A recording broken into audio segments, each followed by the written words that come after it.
Alouette, gentille alouette, alouette, chante plumeray, chante plumeray la tête, et la tête, alouette, oh, alouette, gentille alouette, alouette, chante plumeray, chante plumeray le bec,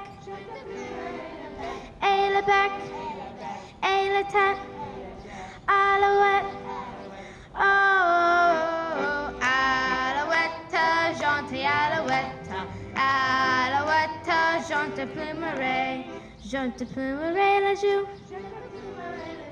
et la joue, et le bec, et la tête, alouette, oh, alouette, alouette, alouette, chante plumeray, chante plumeray le plume, et le plume, et le joue, et le bec, et la tête, alouette, oh,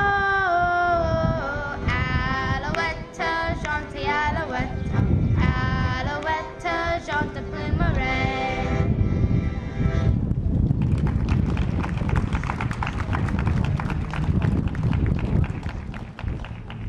Well, while we're still getting ready here, we'll sing another song. It's a lively one called C'est la vie Rome, and it's a French-Canadian song.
Merci, merci. Très bien. Les petits chanteurs have been with us here in St. Genevieve pour 26 ans, 26 years. Led by Patricia Neger, my femme, my wife, whom I am very proud of. The group represents Saint-Geneviève at numerous festivals during the year. And if it happens to be our fall festival, nowadays called Rural Heritage Days, they perform a German set of music and then go by the name Die Kleinen Sänger. Now, they can do a full set of an hour's worth of French traditional music. They can do an hour's worth of traditional German music, and they can do an hour's worth of Christmas, old-time Christmas music, which they perform the second Saturday every year at the old courthouse in downtown St. Genevieve, downtown St. Louis. I'm sorry. What did I say? The Christmas walk in St. Genevieve, of course, the first weekend, but I was talking about the in downtown St. Louis at the old courthouse, also representing St. Genevieve there. And so they stay quite busy. Mr. King and Madam, I will ask you to say a few words momentarily because we typically count on you to say this festival has begun at the end of the opening ceremony. But first, I should like to introduce the mayor of St. Genevieve. So if I could call on the Mayor Richard Greminger to come forward and say a few words, and we will have you then, my king, to opening the ceremony. Okay? Mayor Richard Greminger. Good morning, and let me take this opportunity to welcome all of you to our fine city. It looks like today is going to be one of the most beautiful days that we've had at this festival, so thank you and welcome you for coming. There's a few things a few people I'd like to thank. First of all, the Downtown Renewal, St. Genevieve Downtown Renewal Project, who's the main sponsor of this event, and the festival committee. Without your hard work and endless hours of putting in on this, we wouldn't be able to show off our fine town. So thank you very much. Also, I'd like to recognize our tourism director, Sandra Cabot, who also assists in this event and that helps make this thing happen. So again, thank you. Thank you. Please enjoy our town. If there's anything we can do for you, please just let us know. Again, thank you and welcome. Thank you, Mayor Greminger. How many people is the first time visiting Saint Genevieve today? Okay, thank you for coming. And to familiarize yourself with Saint Genevieve and what is happening on this particular day, there are some docents in the crowd passing out this program, which you may like to get your hands on, because it tells you some of the activities of the festival today. At this time, turn over the opening ceremonies to the King and Queen, who are crowned each year at our King's Ball in February by eating a piece of cake and finding a plastic baby Jesus in their piece of cake. So I should like to introduce the King, Andy Highland, and his Queen for today, Mary Berg.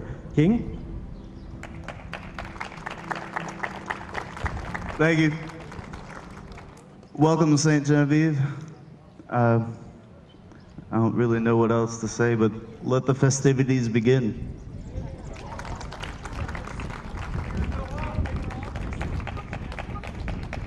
Okay, and so I'll call on the Les Petits Chanteurs one more time to come forward and sing À la Clara Fontaine, and then we will sing La Marseillaise. I would also like to ask all the costumed people and the mimes that we have some wonderful mimes here who will be with us. The mimes will lead the costume people up here so that we can all be together. We're going to sing a ballad first, and then we're all going to sing La Marseillaise.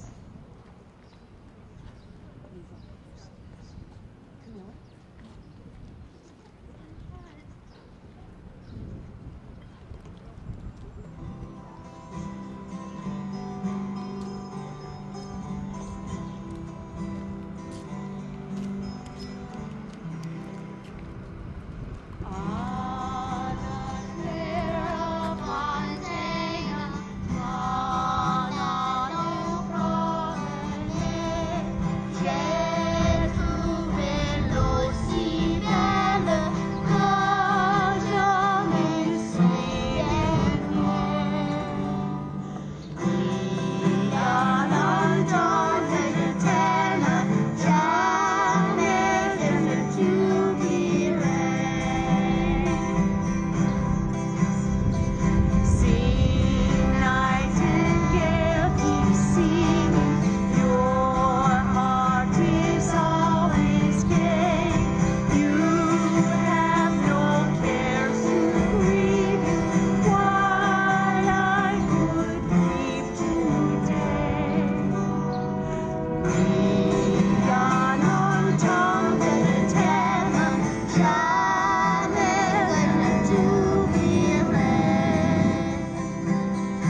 Allons enfants de la patrie, le jour est arrivé. Contre toute la tyrannie, maintenant semblant élevé, maintenant semblant élevé. Entendez-vous par les campagnes, toucher ces moroses soldats. Ils viennent jusque dans nos camps, égorger nos fils et nos campagnes. Aux hommes citoyens, portez vos bataillons, marchons, marchons, Seigneur Dieu, enlève nos silences. Aux hommes citoyens, enlève nos silences. Marchons,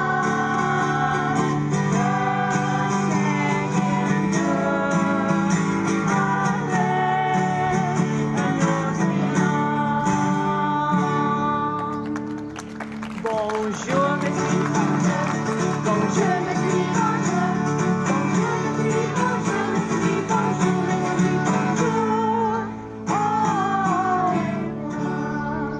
Quand le SI vient ensemble, le SI se forêt, le SI vient ensemble, le SI se forêt.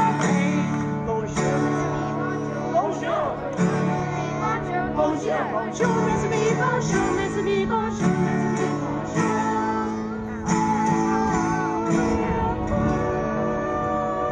À bientôt. Thank you again, les petits chanteurs. I am remiss in not mentioning our sponsors for our festival, the St. Genevieve Community Band, the St. Genevieve Community Foundation, and the St. Genevieve Downtown Renewal Project. At this time, we'd like to ask everyone to join in behind the carriage for our promenade into the festival.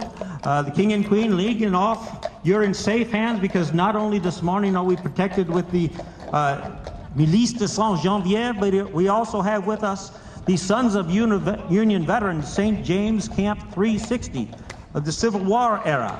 So we're in good hands this morning. You can safely walk the streets of St. Genevieve, ladies and gentlemen. Won't you please join us in our promenade?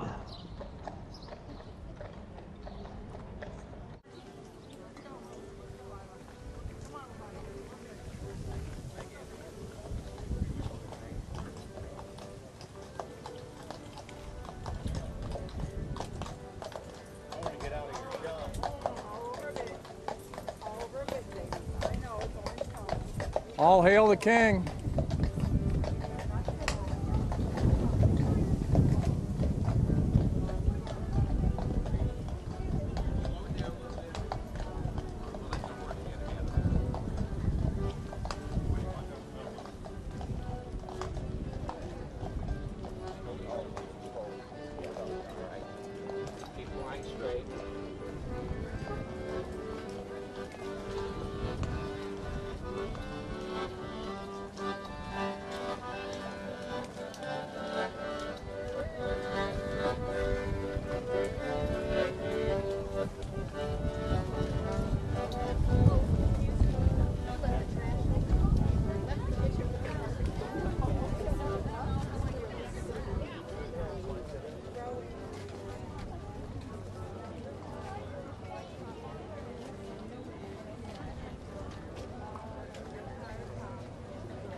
like I said, if you want me to play the dulcimer for you, I can plink a tune out. All right.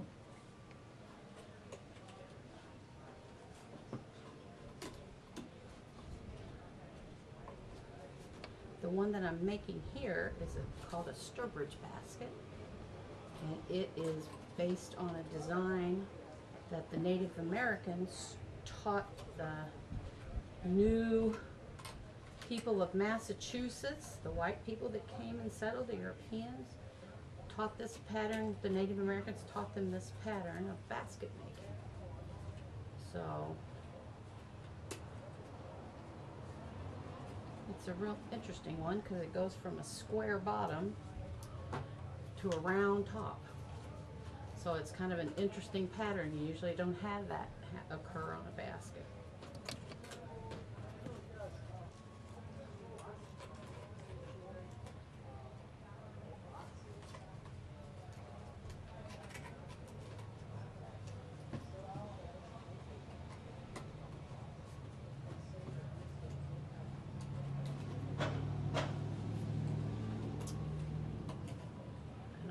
If you want anything on some of these other baskets, these are called Nantucket baskets, and these date back to the 19th century when the sailors were on the light ships. They didn't have a lighthouse off of Nantucket Island, but they had light ships, and the sailors that were stationed on those light ships served a month at a time, and so they got bored out of their minds during the day when they didn't have to keep the fire lit.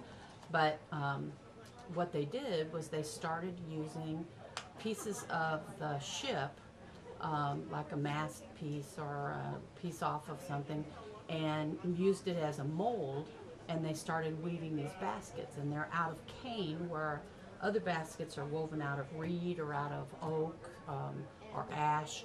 These are actually woven out of cane, and they're so tightly woven that, and so uniform because they were using the same mold every time, that on the island of Nantucket they got to be used as a unit of measure. So you could have 4 inches of flour or oats or whatever. These have some of more exotic type lids. This is from Africa. It's Paduke, and it's real reddish orange. This one's a real surprise. This one's leopard wood, again from Africa, and when you really can see it is when you look inside the lid. You can see the leopard spots in it. So it's just a matter of variety of choice and weaving these little baskets. So you put this on the mold and you weave. You have to cut all of the individual spokes and taper them in, and then weave with the cane around it. So this basket takes about 20 hours to weave. So, would you like to hear some dulcimer? Yes, please. Okay. Let me take off my basket. Now, this is a hammered dulcimer. And the hammered dulcimer goes back, was to the Middle East, and dates back to the time of the Bible. It predates then, of course, the mountain dulcimer, which most people are familiar with, that lays on your lap. It has 4 strings. These can come up to 70 plus strings for these hammer dulcimers. They have 2 strings that are tuned to the same note, and then these are your hammers, and you strike the strings to get the sound. So these, if you think about it, you'll realize that they're flat strings over a soundboard with hammers hitting it. Predates the piano, because when you hit a key on a piano, inside there's a hammer that drops that strikes the string and makes the sound for the piano. So let's see if I can play you a little tune here. This one's called South Wind.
There you go.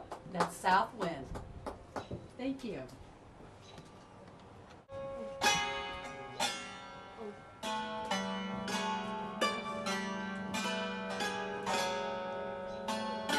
There, you figured it out. And when they bounce, they make a better sound.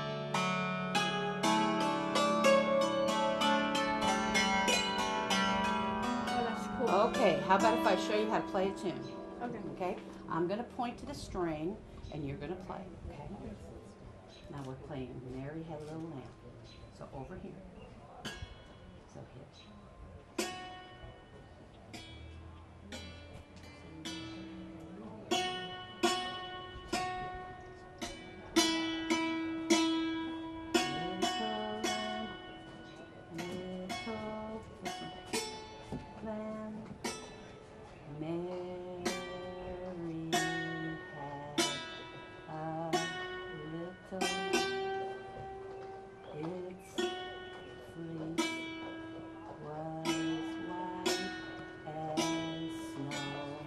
There you go.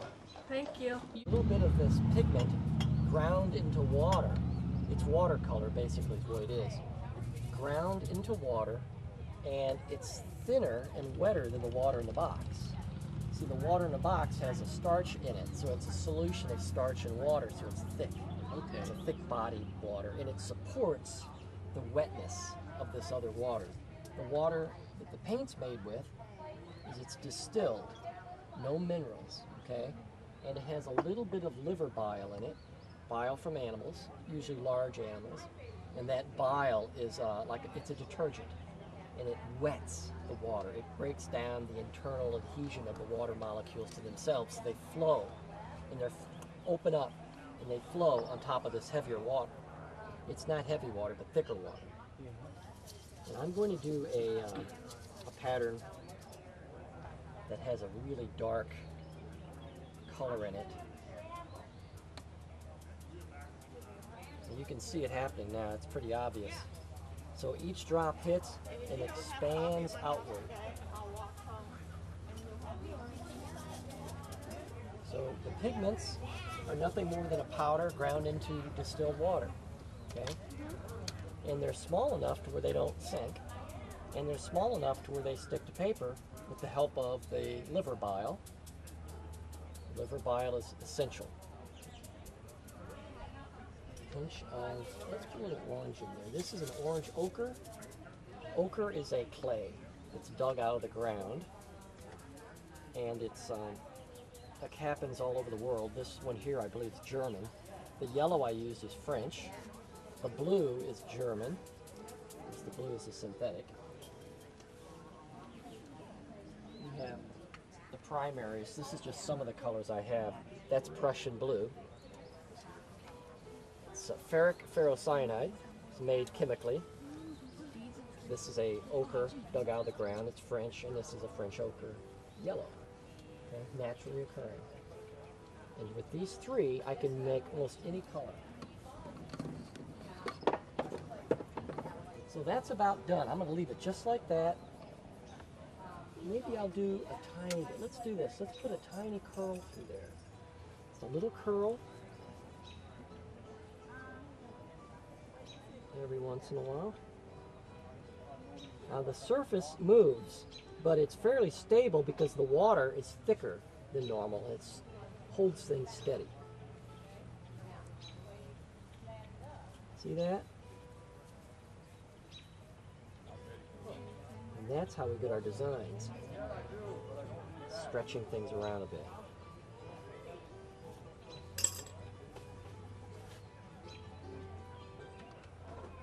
Paper is now laid on top. Now the paper is dry and the paint is wetter than water, and there's quite an attraction there. This is the printing phase. You actually attach the pigment to the paper. Give that a little time. And remember, it's the liver bile that makes everything happen. Okay. So I'm going to come over here, get the board wet. Now when I lift this out, you'll see that there's been a transfer from the water onto the dry paper. And there's our pattern.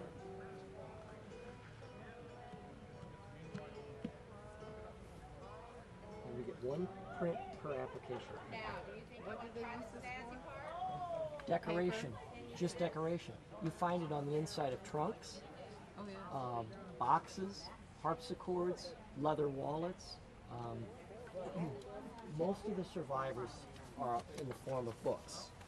This is around 1850 or so, late 1850s. Book bindings. Okay. Earlier, we find it on the inside of books. But this is an original. And it's just decoration, all it is. So we're going to give this a gentle rinse. You rinse off the starch. Now remember, there's starch in this water, so it's thicker than normal. We've got to get that off of there. If we don't, the paper won't dry properly.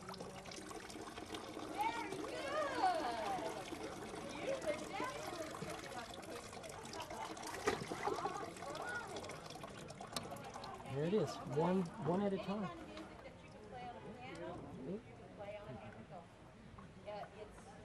So when you see a marble paper on an object, it's one of a kind. You can't do the same pattern exactly twice. Even though they were mass producing it, they're all, because of the randomness of the process, they're all a little different. So if somebody asks me to do the exact same thing, I can't. I can come close.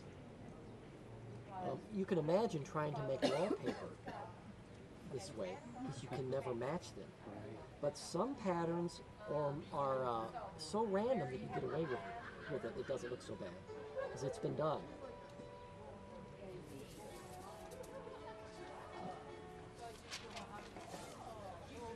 One at a time. Keep your eyes open, it's out there.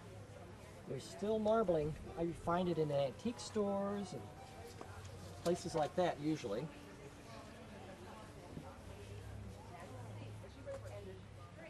So really all you do is just prepare the surface by skimming off the previous paint that left over there.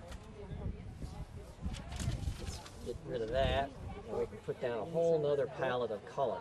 How much do you sell your work for? Those are $4.50 a piece, and then the other things are just miscellaneously priced. You can look on the tags. So is that just water in there? Well, there's water, distilled water, with a little bit of starch. Makes it thick. It's thick water. And the starch we're using today is carrageenan. Okay, it's seaweed, algae. I'm going to do a real common pattern now that I'm sure you've probably seen. If you've ever seen a book anywhere from 1800 to 1920, this was on a book. I mean, it's very, very popular. And I'm using the common colors for this pattern, which is red, yellow, blue, and green. They were predominantly red, the pattern. So I have to be careful. I'm actually being careful to make the drops a certain size if I can, and distributing them evenly if I can, and because it does matter. Prussian blue. I want those to stay a little bigger. I don't want to get too small. But a lot of times your whisk dictates the size of the drops. So there's ways of making the tools do what you want them to do. And that's better. Now a little green.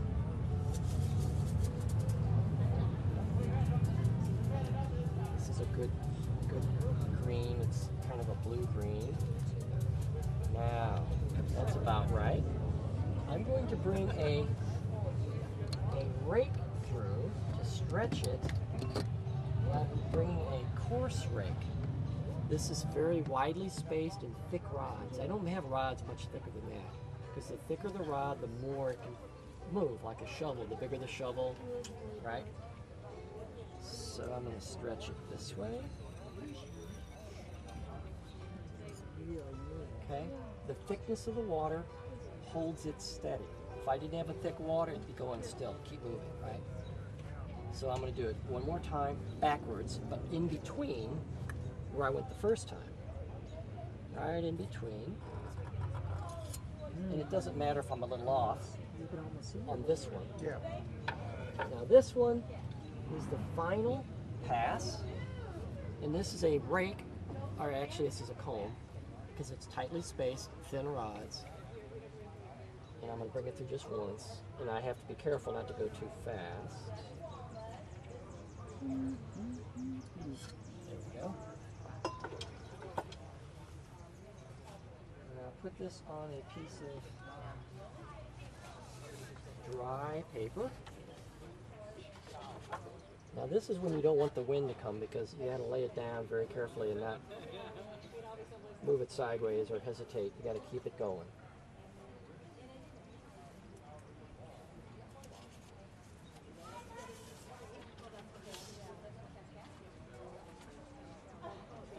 Clean up the edges a little bit.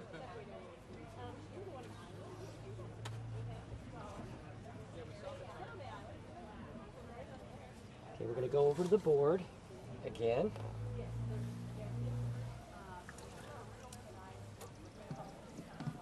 Peel this off. Peel it off this way. Peel it right up. As it comes up off the water, you can see that it's all transferred off of it. Okay? It's all on the paper.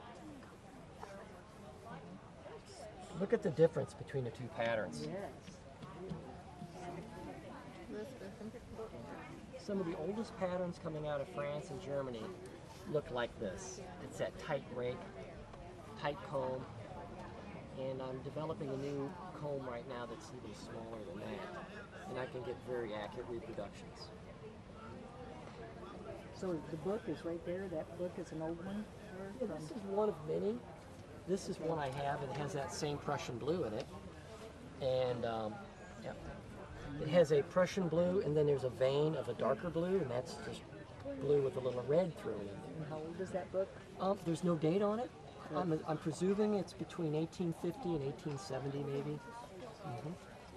Curtis Findlay gave this to me about 20 years ago. Curtis is the gentleman that taught me how to mark. One sheet at a time. That's all we really get. Now we have to rinse that, right? Get off the starch, and then the paint doesn't come off. It sticks. It's on permanently. Now, after this dries, it can get wet and it won't come off. It's insoluble pigments. They don't. It's not like a dye. These are actually chunks of color, and they retain their color forever. Well, as long as the paper survives. 200 years later. Yes. And there's a little bit of smearing going on here. I think it's because the paints are a little too rich today for the heat out here. But if you look at the old pieces, a lot of them are like that, so I accept that. Yeah. Okay, so that's just regular water that you rinsed it with? Yeah, that's the only regular water we use. Okay. The rest is distilled. Distilled and stuff. Right.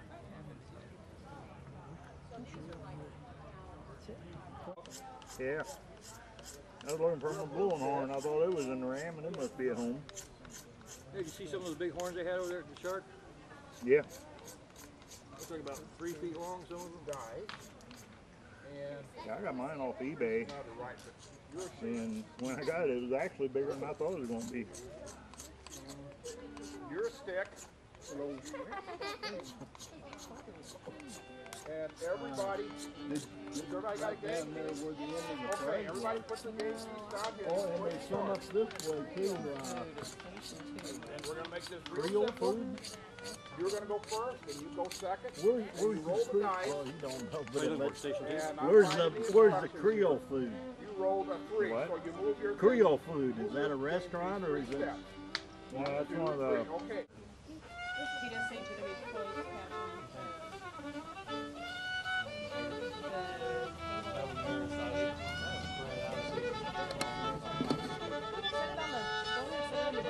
Oh, yeah.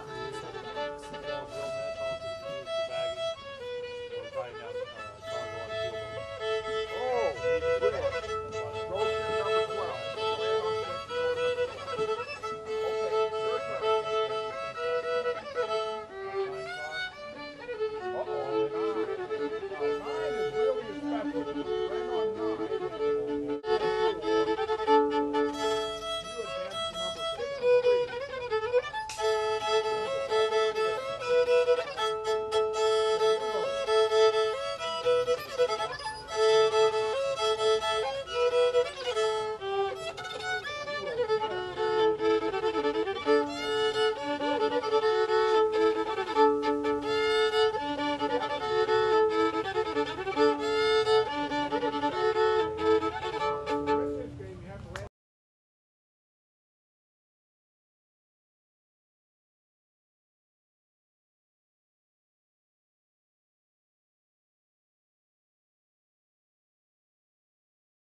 Channel 7 and 98 TV and web broadcasting are made possible through contributions and donations from viewers like you.